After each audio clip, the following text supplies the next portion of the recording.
Bonjour à toutes, bonjour à tous. Avec cette nouvelle vidéo, je souhaite vous montrer à quel point l'auto-hypnose pour l'apprentissage d'une nouvelle activité est intéressante.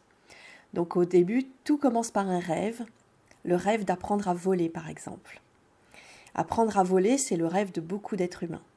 Et le parapente est un moyen extrêmement intéressant pour le mettre en place. Au début, on a besoin d'une école de parapente avec des formateurs sympas, patients, compétents, du matériel de qualité, un lieu agréable et un prix intéressant. Donc, je choisis Parapente Valais, là, près de chez moi, où il y a deux formateurs très sympas, Hervé et Céline, avec du matériel vraiment bien. Et là, je me sens en confiance. Et j'ai eu envie d'utiliser donc l'auto-hypnose dans l'apprentissage de ce stage. Un état d'auto-hypnose permet d'écouter ses pensées, ses émotions, ses sensations. Et ça permet également de se concentrer sur tout l'extérieur. Donc c'est l'état idéal pour mémoriser, pour comprendre, faire des associations et régler des problèmes émotionnels par exemple. Donc ça peut être intéressant de savoir ce que vous attendez de vous, des formateurs, de l'activité, pour que vous puissiez vraiment les combler et être vraiment vous faire plaisir. Donc quelles sont les raisons de ce stage? Qu'est-ce que vous souhaitez par la suite? Est-ce que les objectifs que vous avez mis en place sont réalisables et comment vous savez que c'est réalisable? En gros, comment vous saurez que votre stage est un succès et sur quelle base? Passons maintenant aux choses sérieuses. Donc, en dehors de l'aspect matériel, de quoi pensez-vous qu'il y ait besoin pour apprendre à voler en parapente? Donc, il faut apprendre à décoller, à piloter et à atterrir. Donc ce sont des mots très généraux, mais qui ne donnent absolument pas d'informations sur comment faire tout cela. Donc je vous invite à imaginer quel esprit et quel état d'esprit ça peut être intéressant, les émotions utiles et le comportement. Donc l'état d'esprit idéal pour apprendre, c'est quand on fait vraiment une page blanche, sans a priori, et on se dit je ne sais rien et je vais vraiment mettre tout en place pour apprendre. Donc ça donne de la curiosité, de la réceptivité, du relâchement mental. Et avant même de partir faire ce stage, je vous invite à faire un petit scanner sur l'état de votre corps, sur votre santé, si vous avez des douleurs, sur votre état sportif, et puis surtout d'avoir réglé tous vos tracas du quotidien, de laisser les problèmes à la maison pour partir l'esprit totalement libre. Et puis également de prévoir une garde-robe adaptée à cette activité. Je vous propose maintenant une petite initiation à l'auto-hypnose qui est un état un petit peu similaire avec la méditation, des états de rêverie. Dans un premier temps, fermez les yeux et concentrez-vous sur votre respiration, puis les battements de votre cœur, puis les sensations dans les mains, les pieds, la tête, puis la température et puis les sons que vous entendez, à l'extérieur comme à l'intérieur de votre corps. Et puis, je vous invite à penser à un papillon, à remarquer les couleurs de ses ailes, la forme de ses antennes, le nombre de ses ailes et ce qu'il fait. Vous pouvez faire ces exercices les yeux fermés ou ouverts. Et maintenant, je vous propose de rester les yeux ouverts et de commencer à vous focaliser sur un point, de remarquer ce point et de remarquer tout ce qu'il y a autour, les couleurs, les formes, les mouvements, et progressivement de prendre conscience de tout l'environnement qu'il y a autour de vous. Voilà, ça c'est pour rentrer dans des états d'hypnose et c'est quelque chose d'assez simple. À ce moment-là, l'imagination devient très fertile. Et ça devient de plus en plus évident d'imaginer et donc de commencer à intégrer des apprentissages. Donc finalement, si vous savez imaginer le meilleur comme le pire, si vous voyez, vous entendez, que vous avez des émotions, des sensations ou des pensées, vous savez donc déjà comment pratiquer l'auto-hypnose. Et lorsque je vous ai parlé, si vous avez transformé les mots en actes, vous êtes prêt pour l'écoute active.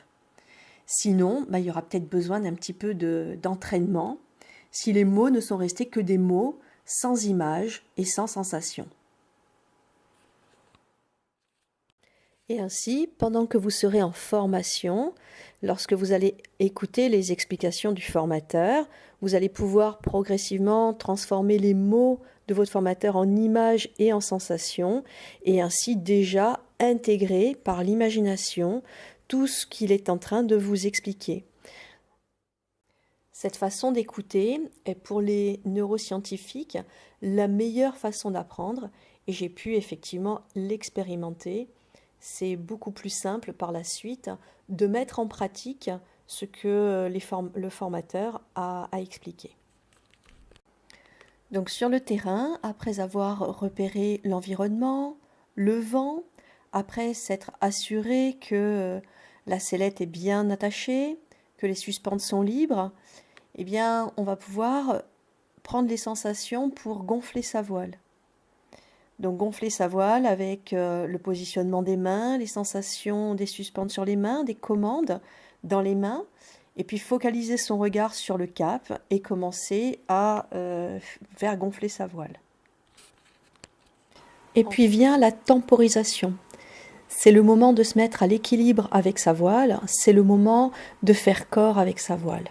Et puis, quand tout est OK, que ce soit les paramètres externes ou internes, que ce soit le vent, la façon dont la voile vole au-dessus de notre tête, eh bien, on peut prendre la décision de s'envoler. Donc, il y a la course, le buste en avant, bien engagé, les mains en arrière, des grandes enjambées, et puis soudain, il y a la sensation magique de la portance par la voile. Et voici maintenant une vérité de la palisse, il n'y a pas d'apprentissage sans erreur. Et d'ailleurs, les erreurs sont importantes à réaliser pour pouvoir vraiment apprendre et intégrer. Et malheureusement, dès qu'une personne fait une erreur, la plupart du temps, elle se dit « mais pourquoi j'ai mis les mains en avant ? Pourquoi j'ai freiné alors que je ne devais pas ?» Le pourquoi, en fait, ne sert qu'à continuer dans les mêmes erreurs. Donc, pour apprendre de ces erreurs, le plus intéressant, c'est de commencer à remarquer les causes et les effets. C'est-à-dire de prendre conscience de l'impact de cette erreur sur la voile, sur le vol, pendant le vol. Donc par exemple, les mains en avant, ça va freiner la voile, et si on freine la voile, on ne pourra pas courir, et on ne pourra donc pas décoller. Ensuite, ce qui va être intéressant, c'est de se focaliser sur les bons gestes. Donc d'anticiper au maximum ce qu'il y a comme quand on fait un geste, ce que ça va provoquer par la suite. Déjà de le faire par l'imagination pour qu'ensuite ce soit encore plus simple à faire pour de vrai. Et tous les neuroscientifiques vous le diront, pour apprendre, il faut répéter, répéter et répéter encore les bons gestes. Donc ça peut être dans sa tête, avant le décollage par exemple, avoir tout le protocole dans sa tête et le répéter. Le répéter également le soir, pourquoi pas, avant de dormir. Répéter les gestes, les sensations, ce qu'il faut savoir pour que progressivement vous puissiez passer de inconscient, incompétent, conscient à compétent, conscient mais incompétent, inconscient. Et puis ensuite, progressivement, devenir compétent inconsciemment, c'est-à-dire quand tout se fait naturellement, sans même avoir eu besoin d'y penser, un peu comme peut-être quand vous conduisez ou quand vous écrivez ou quand vous lisez. Je vous invite maintenant à remarquer comment vous pouvez apprendre en regardant un professionnel décoller par exemple, ou gonfler sa voile. Donc là, vous voyez Hervé, il s'est préparé, donc il a gonflé sa voile, il est en temporisation et il a tous ses sens en éveil. Il regarde le vent, il regarde tout son environnement, peut-être les autres parapentes, peut-être tout ce qui se passe autour de lui. Et puis tout d'un coup, entre les sensations qu'il a à l'intérieur, les sensations qu'il a avec sa voile, et puis quand il sent que tout est OK, et bien à ce moment-là, il prend la décision de s'envoler. Et merci également à Jean-Marc pour cette belle démonstration. Hervé a passé des heures et des heures à s'amuser avec sa voile en temporisation, à jouer avec elle les deux pieds par terre, comme vous pouvez le constater sur cette vidéo.